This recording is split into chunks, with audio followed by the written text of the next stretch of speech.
We might have an important thing or person or goal in our life. But we hold on to all of this to run away from our truth.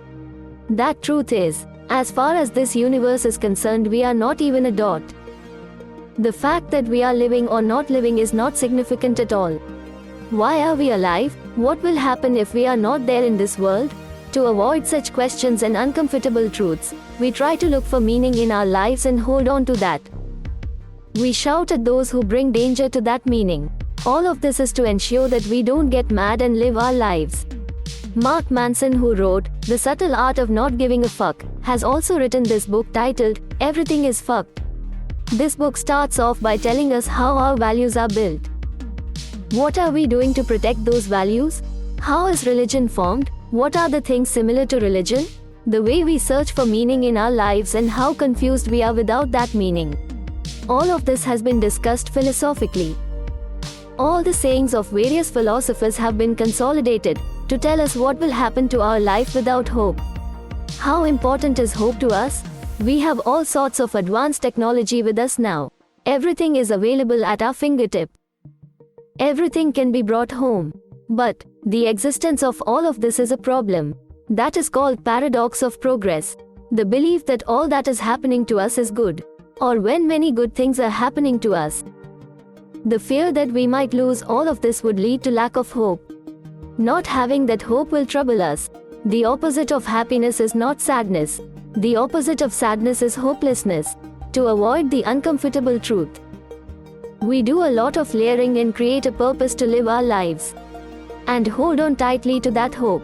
These depend on the emotions got through childhood experiences and the values created through those emotions. The narratives created through those values and the identity created through those narratives. The efforts are taken to protect that identity. All of this helps to build a character. We safeguard that character which helps us to live. If there is no hope in our lives, it is almost like fish without water. Living without hope is tough. How do we build that hope? Where does it start? There is a connection between religion and hope.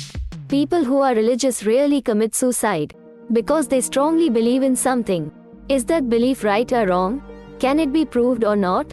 All that is secondary, but they are very far from the uncomfortable truth. Because they believe God created them for something. We might think there is no reason, but there is definitely a reason. So finding that uncomfortable truth is not necessary. If religion does give a reason for our birth, we can live with that belief. Even when we are going through tough times, religious people believe that God is testing them and give it an alternate meaning. There is renewed hope which makes people with faith very strong. Is this restricted to a few religions? No, religion itself is of different types. The first aspect is God, which is spiritual. From that point, there was a lot of uncertainty earlier. When people would unexpectedly get sick because of a disease, no one knew when a natural disaster would happen. We didn't have the technology and the equipment to figure out all this and to equip us. The force of nature was very strong. Even now, nature is strong, but we are able to make predictions. And we have options to prepare for such things. During those uncertain times when diseases were common, certainty in life is difficult. When people say that there is a reason for our difficulties, and that your next birth will be smooth, we tend to find a meaning for all that we go through, and religion helps us to retain that hope. That's why spiritual religions are strong. How do we test this? To find out whether good things will happen after death, we will have to die. This can never be proved. So, the hope given by a religion has been part of our lives forever. It is difficult for us to select or prove the things that are conveyed in a religion and the existence of God. Religion gave people hope, and people wanted their afterlife to be better, and accepted the difficulties that were given to them. Next is religion based on ideologies. This can be any type of ideology. It may be communism, right-wing or left-wing, capitalism, consumerism, environmentalism, etc. Whatever it might be, they follow a religion for its ideology. When the values are in sync, people come together to safeguard an ideology. There may be opposite ideologies as well. Threat from an opposite ideology will make an ideology strong. Whether it's religion or spiritual or ideology, opposition makes it stronger. Then comes interpersonal religions. This might be due to your romantic relationships, or your favorite cinema star, or a politician, or a sportsperson, or a father or a mother, or a spiritual guru. They are all interpersonal religions. Though it is the lowest form of religion, still, it adds as a religion. Suppose we become a fan of a particular actor because of their performance. After a point, if anyone criticizes our star, we feel angry. That is when it becomes a religion. Primarily, we would have been a fan of their acting. We hold on to our fandom of sportspersons and actors because it gives us an identity irrespective of their performance. The same applies to political parties too, irrespective of their policies. We will start defending them as it becomes a religion for us. Why do we need religion? When many people get together for a common cause, when we act together against an enemy, we feel that we have self-control and that we can safeguard our star or our political leader or our sports idol. We feel that we have the self-control to get things done. A group of people coming together is just a projection. When we work together, our thinking brain doesn't work effectively. There are two types of brain. Let's consider a situation where we find fault with the other person, saying that the person has no self-control. Self-control is an illusion, because the driver of our conscious car is our feeling brain and not our thinking brain. Despite the presence of logic and facts, our mind won't consider that, though we want to do a lot of things. Why aren't we doing that? We are wise enough to know what we want, but we are not doing it because we don't feel like doing it. Our feeling brain is in our control. If we believe that we have self-control without realizing this, that means our thinking brain is giving proper justifications to our feeling brain. Thinking brain is just a supporting character, though it feels that it is doing a lead role. Do we give God value to something? God value means we believe that doing something makes us feel good. The main difference between thinking and feeling brain is, thinking brain considers all the facts first. It considers the similarities and the contrasts. The thinking brain segregates all this horizontally, but the feeling brain makes a choice out of two depending on which is good and less painful, and which makes the person more happy. So it places factors on a vertical hierarchy. We feel good when we do a lot of things. But it doesn't mean that it is right to do. It just feels right, but it is not actually right. Finding out this differentiation is growth. Our brain finds a shortcut.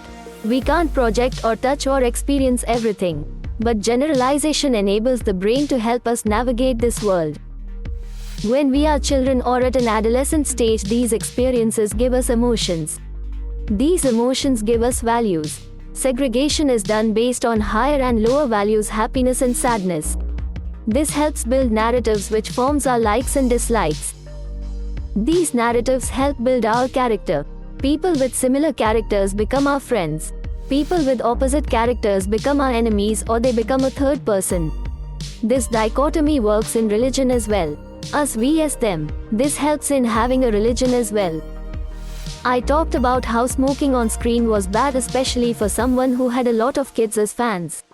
That was my value. When someone is in mass media, they have their share of responsibilities, and especially as they are in mass media, if they don't keep up their responsibilities, it becomes very difficult. So the supporters of that particular actor made me their common enemy. This is a common mentality because their rational brain stops them from thinking that smoking on screen by anyone is bad. Some might feel that it is right, others might feel that it is wrong. But the first reaction is, how dare our star is questioned when others also do the same. Though we give a rational explanation that smoking on screen is bad, the fans find it difficult to receive it because they attach God value to a star. It becomes difficult for fans to accept criticism of a God-like star. This is not just fandom. This happens even with respect to ideologies. For an environmentalist, anyone who acts against it becomes a villain. Us vs them is the basis of religion and values. Then how do we get along with someone who has opposite values? We have to create a space to experience the opposite values. Mingling with people who have opposite values right from childhood to broaden our experience will make our value system very different. We might have been in a relationship where someone would have meant the world to us. But when we take away the value that we attach to them, we will not even care about that. The value that we attach to a particular person or thing is very important. An adult brain can think and bring those values into consciousness. An adult brain can do things which cannot be done by a kid or an adolescent. That is growth. If we take away pain from our life, life will become meaningless. Avoiding pain is not life. Choosing the pain for the right reasons is our life. Anyway, there is going to be pain and suffering. But we have to decide to suffer for the right reasons. The crisis of our times is not technological advancement or happiness. Character is our crisis. Being a good character, life well lived depends on our character, not on the things that we have. We know this. For example, the one who wins a lottery may not lead a happy life forever. The one who suffered because of an accident need not be unhappy forever. Happiness and pain will always be an integral part of our lives. How we act despite this and how we find hope in the darkness enhances the quality of our life. Sigmund Freud says that we don't think much before taking a decision. Our decisions are based on our feelings. Our feelings influence our brain to find reasons. George Washington Hill, who was the president of American Tobacco Company, he figured out that men were smoking while women were not. If women also started smoking, consumer numbers would increase. So, he tried different ways to make it happen. But women weren't willing to smoke. Edward Bernays was hired. He was the father of marketing strategies because he started it all, including celebrity promotions. He conducted a parade. 5 women were made a part of the parade. The press was also there to cover the event. These women stopped at a particular point, lit up a cigarette and started smoking.